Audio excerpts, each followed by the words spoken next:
आदाब नाजरीन, INE today news में आपका खैर मकदम करते हैं। आइए देखते हैं ये तफसीलात। In order for the computer to function the way I want it to function, and many a times we believe that it is insignificant for a zero. It doesn't matter. But in my sense, in my world, as a computer science engineer, 0 is equal to 1. 0 matters as much as 1 does.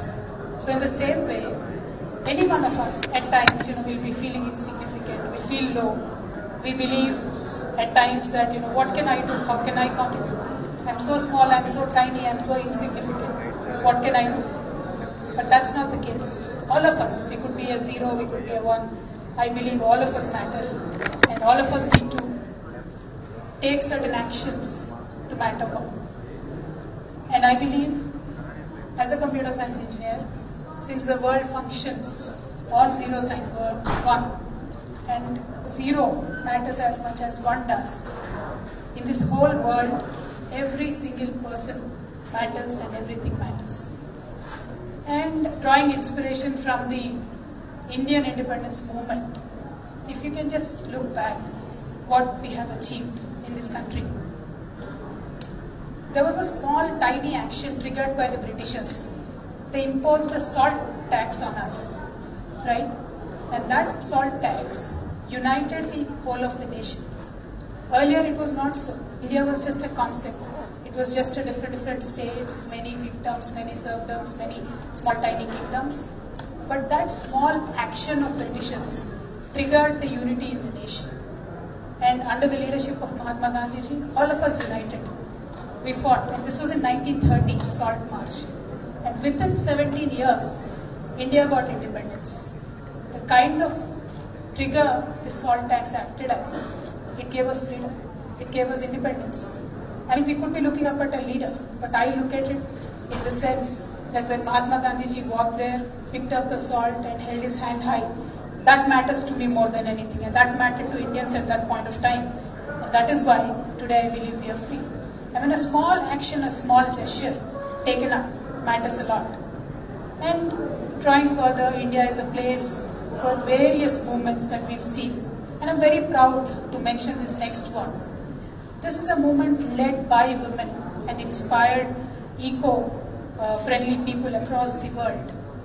This is a Chipko movement I'm talking about. This was in 1970s when commercial logging was allowed in India and contractors were given free ride. They could go fell the whole of the forest and nobody could do anything about it. But these women from the Raini village in Uttarakhand, they had faced severe problems of devastating floods, mudslides, not having their proper firewood to be collected. Their livelihoods were taken for a toll. They were resisting it, and they had resisted with all their might. This was one particular day when the contractors came to the Raini village. All the men of the village were lured to some other area by trick by the contractor. Just the women of the village were there. Women saw that these contractors came in. They went there. They stood near the trees. They tried to talk them out of this. But the lumbermen were not listening to them. They were insisting on cutting the trees. So instantly, these women emotionally take up a small action. All of them just go and hug the trees. They say, if you want to fell the tree, no problem. We'll just be hugging the tree. Do whatever you want to do. And trust me, these women held ground for 4 days. And the government of the day had to come down and take back the contract, and the commercial logging on that area was cancelled. And this led to many environmental movements across India. And not only in India, across the world, this women's movement is even today referred to as ecofeminism movement. And this is referred as a case study. Wonderful research has been done in it. I mean, just think about it. Instantly, emotionally, that one thought that came to this woman's head, that led into such a brilliant movement, and it saved so many forests, and it inspired so many other people. And likewise, we're very lucky Indians. We have a lot of examples to draw from. When I think about Ramayana, this ancient scripture of ours, which is greatly revered, Lord Rama's wife gets kidnapped by this 10-headed demon king. He puts Sita in an island away from mainland of India. So Lord Rama now has to build a bridge from mainland India, right? So he has the support of these great Vanara kings, the monkey kings, and all of them are excited. All of them start building the setu or the bridge. Now monkeys are very powerful, very strong. These vanaras, they are carrying these heavy boulders, huge stones. They are building a bridge. Now, touched by the plight of Lord Sri Rama, his struggle for Sita, one tiny brown squirrel wants to help. So she comes in. She is rushing up and down the mountains, taking small tiny pebbles to the shores. And the monkeys laugh at her. They mock her. What are you doing? Why are you getting in the way? Get off. They mock her, but she never goes away. She constantly is going up and down, bringing the pebbles and putting them. Now it's only in the due course of time, in a matter of time, that monkeys realize for all these big boulders and huge stones to stay in place, the binding pebbles are necessary. And they needed those pebbles for the bridge to stay put. And Lord Rama, all of us know, blesses the squirrel and tilde. The squirrel has, those 3 beautiful stripes on her back. Well, it is a myth or it is a belief or whatever. But I draw great inspiration from this story. We matter, however small we could be, in the ecosystem, in the larger scheme of things. Every positive thought, every brilliant idea, every tiny little action, it somewhere, somehow, brilliantly fits in the scheme of things. And while thinking about these things, in the most recent times, in the backdrop of great deal of cultural discrimination and developmental apathy mooted to the Telangana region, in 2001, Telangana people have launched an agitation. And of course there was mainstream political agitation supported by intellectual students. But then women of Telangana slowly made their way into this movement.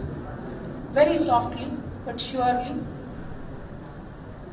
women carried Batkama on their heads. And when a woman carrying a Batkama is seen, she doesn't have to resort to sloganeering. She doesn't have to do anything. It is a strong cultural symbol which sends a great message that yes, we want a separate state. And women did that very powerfully. What did they do? They played, they sang, they laughed, they smiled, they carried a Batkama on their head. And women set smaller goals. They said, let this festival be identified as a state festival. And even at the current establishment, United Andhra Pradesh, they had to give a state festival status to Batkama. And these are small victories that came in the way.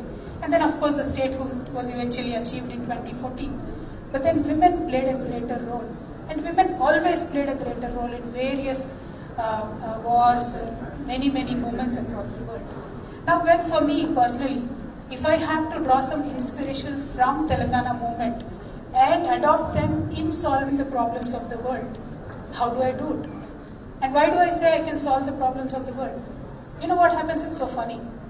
Often there are complex questions, very serious, huge questions.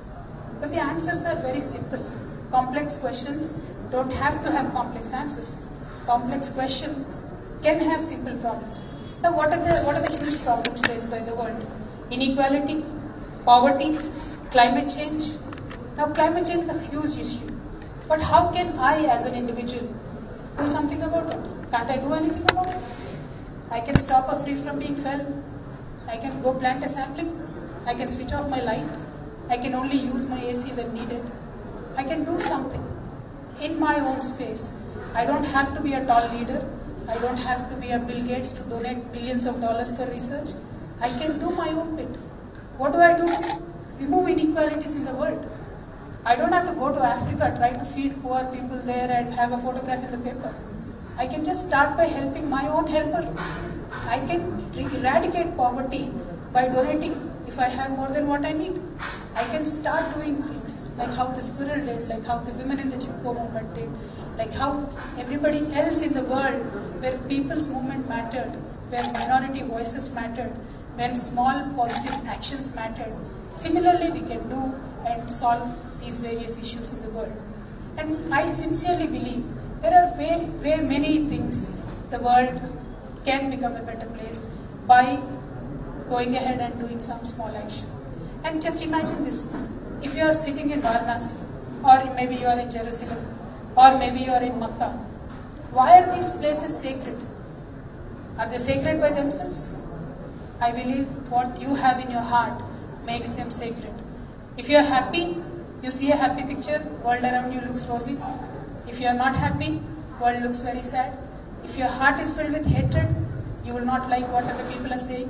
If your heart is filled with love, no matter what anybody says, it's all music all around your ears. So I believe universe doesn't make me. I make the universe. And when I say I, it is each one of us, all of us, we make the universe. And I believe with a positive action, however tiny it could be, all of us can bring about change. All of us can do our bit and make this world a beautiful place. Thank you. अगर आपने हमारे channel को subscribe नहीं किया है तो आपको यहाँ सब्सक्राइब बटन दिख रहा है, उसे क्लिक करिए और सब्सक्राइब कीजिए और साथ ही साथ बेल आइकॉन को भी क्लिक करिएगा जिससे कि आपको ताज़ा अपडेट मिलते रहें।